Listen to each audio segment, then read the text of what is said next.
ঠিক আছে। হিমবাহের ক্ষয়কার্যের ফলে আজকে দেখব ক্র্যাক এবং টেল কিভাবে সৃষ্টি হয়ে থাকে। তাহলে হিমবাহের যে ক্ষয়কার্য হয় তার তো ফলে বিভিন্ন ধরনের আমাদের ভূমিরূপ হয়ে থাকে, তার মধ্যে আমরা দেখবো আজকে ক্র্যাক এবং টেল। তাহলে হিমবাহ মানে কি? হিমবাহ মানে হচ্ছে পাহাড়ি অঞ্চলে যে বিশাল আকারের একটা বরফের স্তূপ, তাকে বলা হয় হিমবাহ।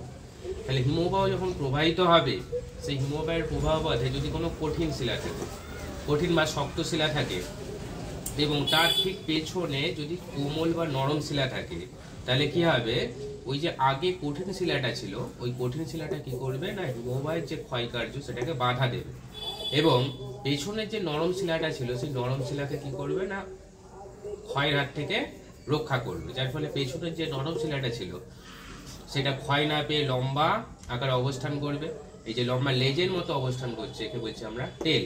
এবং সামনে যে কঠিন শিলাটা ছিল, যেটা হচ্ছে হিমবাহের ক্ষয়কার্যটাকে বাধা দিচ্ছিল, সেই কঠিন শিলাটাকে বলবো আমরা ক্র্যাক।